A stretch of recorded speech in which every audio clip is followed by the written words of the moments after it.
The actual nature of human life is that the new usually replaces the old. We're all so caught up in chasing the latest technology that we toss out perfectly working phones and laptops without a second thought. Sometimes we even do the same exact thing with whole towns and buildings. There are some brain-blowing abandoned places and objects strewn across our planet, and we've hunted down some of the most breathtaking of them in this video. So let's first start off with number 15, Hearthstone Castle. Well, before your brains jump into that, Hearthstone Castle isn't some ancient British fortress. It's a 19th century American passion project quietly crumbling in the woods of Connecticut. Built in 1896 by E. Starr Sanford, a wealthy photographer from New York, it was a summer getaway designed to mimic medieval architecture. The castle came loaded with 9 bedrooms, a grand library, a ballroom, and a billiards room. Though the stone came from nearby, Sanford demanded that all the woodwork be imported from Italy. He lost interest fast. By 1902, he sold it off. In 1918, Charles Darling Parks bought it and renamed it Hearthstone, inspired by its 8 impressive stone fireplaces. The Parks family kept the estate until 1985, when it was passed to the city of Danbury. Since then, it's just sat, no restoration, no tours, and no events. Now it's covered in graffiti, stripped by vandals, and barely holding on. What was once a bold symbol of wealth and style is now just an empty shell waiting to either collapse or be rescued. Number 14. Sementicio Pagnoni. Sementicio Pagnoni once drove the economy of Alzano Lombardo. Opened in 1878 by the Pagnoni brothers, the cement factory sat right alongside the Serio River and Morleone Canal, 2 water sources that kept its operations humming. It wasn't just a local employer, it was the industrial backbone of the region. Even after World War I, production kept climbing. By 1939, they were pumping out over 60 tons of cement every single day, but sadly, war halted everything. After a forced closure during World War II, the factory bounced back strong, finally becoming the world's top supplier of Portland cement. But as they say, what goes up must come to ground. That peak didn't last. A newer, more efficient facility was built nearby in the 1960s, and by 1971, Pagnoni had outlived its usefulness. Most of the site has remained shut ever since. A small portion reopened for tours, but the bulk of it stands silent, its cavernous halls filled with echoes and dust. What once felt unstoppable is now slowly disintegrating into memory. Number 13. Tien Water Park. When Tien Water Park opened in 2004, it was supposed to become a major tourist draw, but management made a massive error. They let people in before the park was even finished. Visitors found only a few minor rides and a bizarre dragon-shaped aquarium filled with tropical fish. A moat of live crocodiles circled the structure, which made for great photos but did little to hide the fact that the rest of the park felt deserted. Word spread fast that the experience didn't match the price. By the time the full park was finally completed, the crowds were already gone. It shut down in 2008, just 4 years after opening. Over time, vines took over, paint peeled, and silence settled in. The dragon sculpture still stands, weirdly majestic in the overgrowth. Tourists sneak in now and then for urban exploration, but what's left is more eerie than exciting. A water park that never got its shot, frozen mid-fail. So, never let anyone in your life who promised to make your life greater and better, but eventually left you midway like this park. Number 2. Tropicana Pool.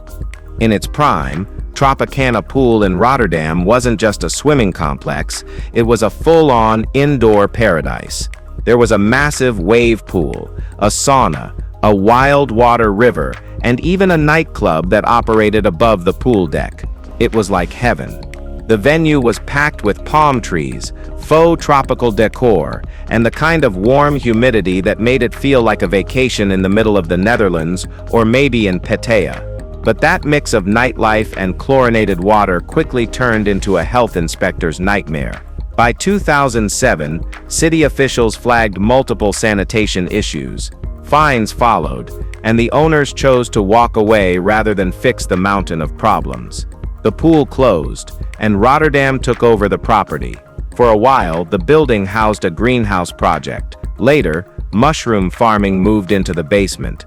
The upper levels, once loud with splashing kids and music, are now stripped bare. The pool sits dry, its tiles fading under dust and silence.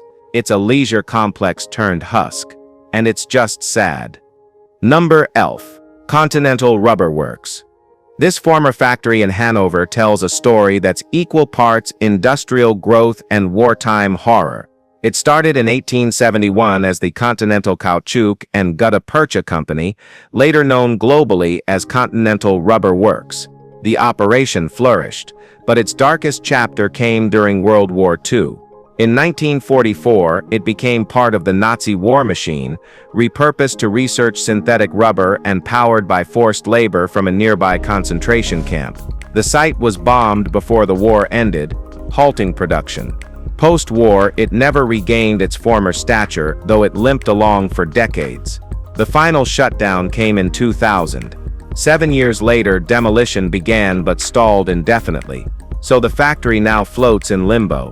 Its towering chimney still stands, defying both bombs and bulldozers. The rest, fractured walls, rusted pipes, shattered windows, sit untouched. The ground is littered with silence and old machine bones. A redevelopment plan exists on paper, but the weight of its past makes it harder to bulldoze than most. Number 10. Soviet weapon testing site in the Caspian Sea. Off the coast of Dagestan, sitting in the Caspian Sea, is a rusting beast once central to Soviet military experiments. This huge testing facility, towering 50 feet high and covering more than 15,000 square feet, was where the USSR secretly launched its experimental torpedoes and missiles. Built far from populated zones, it gave Soviet engineers a quiet, controlled space to run high-stakes tests with zero public exposure. It wasn't just a lab, it had permanent crew quarters and functioned like a floating base. But by the 1960s, the logistics of keeping it running began to outweigh its strategic value. Maintenance costs soared, and the project was quietly scrapped. Since then, the facility has been rotting in place, piece by piece, as the Caspian slowly eats it alive. No one's allowed to visit, both for safety and secrecy. From a distance, it still looks menacing. Up close, it's a collapsing relic of Cold War ambition, drifting slowly toward its final dive into the sea. And let's be very real, guys. Does this place look eerie and scary?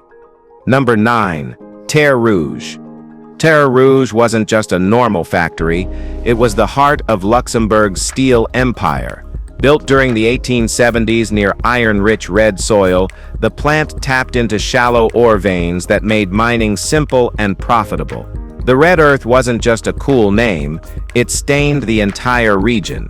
Workers came in droves, towns sprang up around the furnaces, and steel flowed out by the ton. Business boomed until the 1970s, when local ore ran dry. Operations slowed. By 1979, it was over. Equipment was sold off, and the buildings left behind began to rust into the landscape. Unlike other decayed sites, Ter Rouge still holds its beautiful shape. The blast furnaces, conveyors, and steel skeletons are weathered but intact, standing as relics of a time when this valley burned hot with industry. Locals pass it daily like it's just scenery. But for those who know, it's not just a ruin, it's a chapter of a country's rise and fall etched in steel and soot. Number 8. Crimean Nuclear Power Plant. Construction started in 1975, with the goal of powering the entire Crimean Peninsula. Next to the site, they built Shulkin, a whole town dedicated to the workers and engineers who'd live there. The first reactor was finished in 1986. Then came Chernobyl. Just months after that disaster, experts reviewed every nuclear project in the region. Crimea's soil was found to be geologically unstable. That was enough to shut it down, despite the project being nearly complete. In 1987, the entire thing was scrapped. The plant was never used, and Shulkin became a town without a purpose. For a few years, the massive unfinished structure found second lives, as a filming location, even as a music venue in the 90s. But those moments faded too. What's left is a concrete maze, weather-stained and silent, slowly being overtaken by nature. The empty control rooms, rusting pipes and half-built towers still stand, stuck between ambition and abandonment, like someone pressed pause and never came back. Number 7. Berry College Mill. Berry College in Georgia has evolved over time, from quiet retreat to wildlife sanctuary to movie backdrop, but it all began with one woman. Martha Berry built the place as a mountain hideaway, a personal space for solitude and scripture. That shifted the moment she realized the local kids around her couldn't read. She started small, offering Sunday school sessions on the property. The old mill came later, built as part of her expanding mission to educate and uplift. The wooden water wheel still stands, creaking through seasons past. Though no one has lived here since Martha's death, the space remains open to the public. Films like Sweet Home Alabama were shot here, but the core of its story isn't Hollywood. It's about how a single person's vision turned 28,000 acres into a legacy of learning. The buildings may show their age, but the heart of Berry's mission, empowering young people, still echoes in the trees and stone. Number 6. Kyiv Electric Transport Plant. In 1906, Kyiv officials pushed hard for electric transport.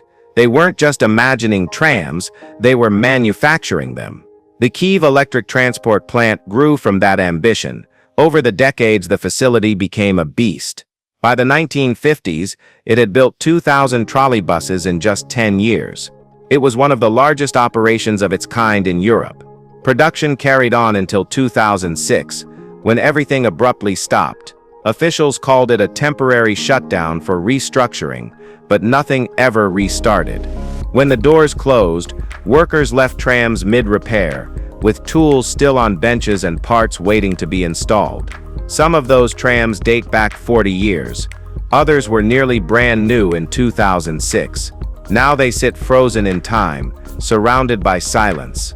There's no security, no staff, just faded paint, cracked glass, and layers of dust. It's not just a factory that's been abandoned. It's a city's once proud vision for public mobility, left in storage with no intention of returning. Just pray, guys, the war in UK rain stops. It's totally heartbreaking. Number 5. Church of Decay.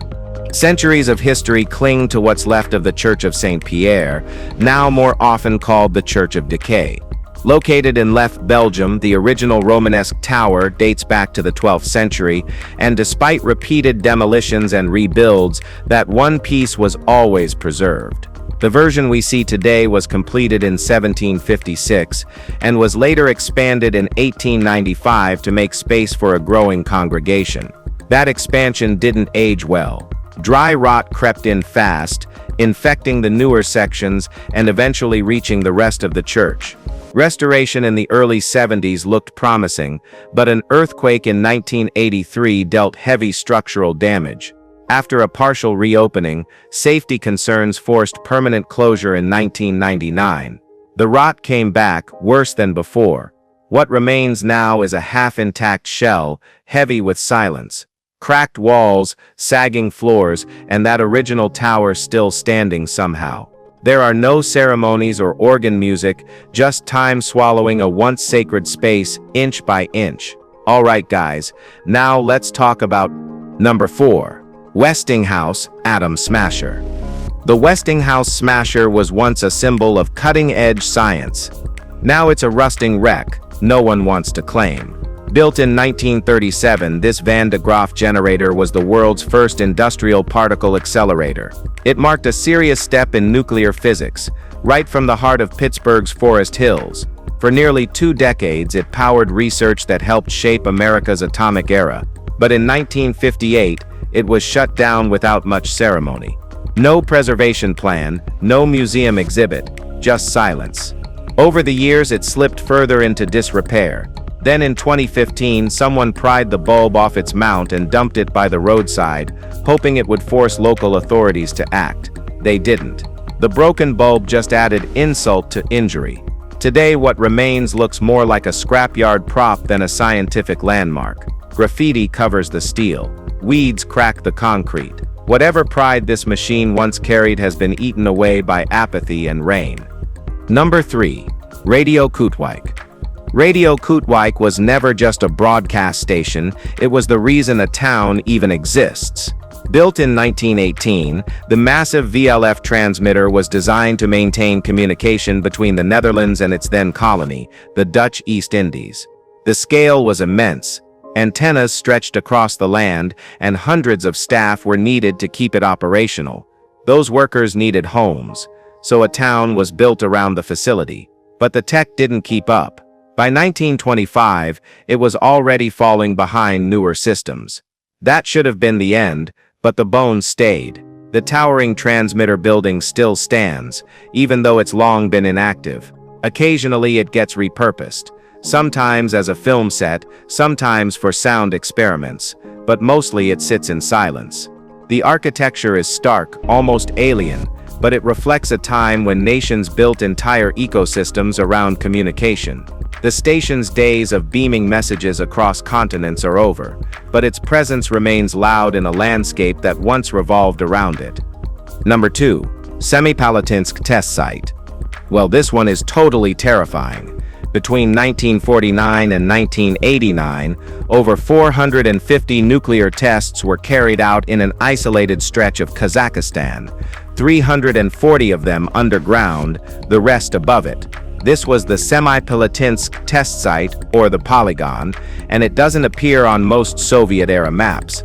It was designed to stay hidden. The Soviet Union didn't bother warning the 200,000 civilians living nearby. For decades, the surrounding villages were unknowingly blanketed in radiation. The cumulative force of all the detonations was over 2,500 times stronger than the bomb dropped on Hiroshima. When Kazakhstan gained independence in the 90s, it revealed the full scale of what had happened. By then, the damage was irreversible. Cancer rates were off the charts. Birth defects became tragically common. Even today, people are still affected. The site itself remains barren, marked by blast craters, broken bunkers, and silence. There are no visitors or any kind of preservation, just a toxic scar carved into the land by secrets and silence. Number 1. Buzzluja Monument. Bulgaria's Buzzluja Monument was never built to blend in. It was designed to dominate, perched on a windy peak like a concrete UFO. Constructed in 1981 as a meeting hall for the Bulgarian Communist Party, it featured giant mosaics, marble walls, and a stained glass dome with a glowing red Soviet star. Inside, speeches echoed beneath murals glorifying socialism. But when the communist regime collapsed in 1989, the funding disappeared. The monument was stripped, vandalized, and left to rot. Its once pristine interiors now crumble in silence. Windows are shattered, tiles lay in broken piles. That proud red star was smashed on purpose.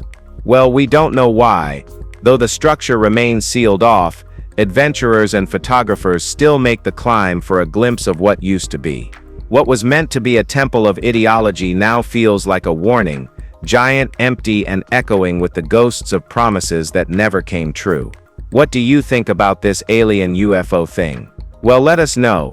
And we really hope you've enjoyed this video. If you did, please like it, share it, and smack that subscribe button for more awesome content like this. Thanks for hanging with us, and we'll see you in the next one.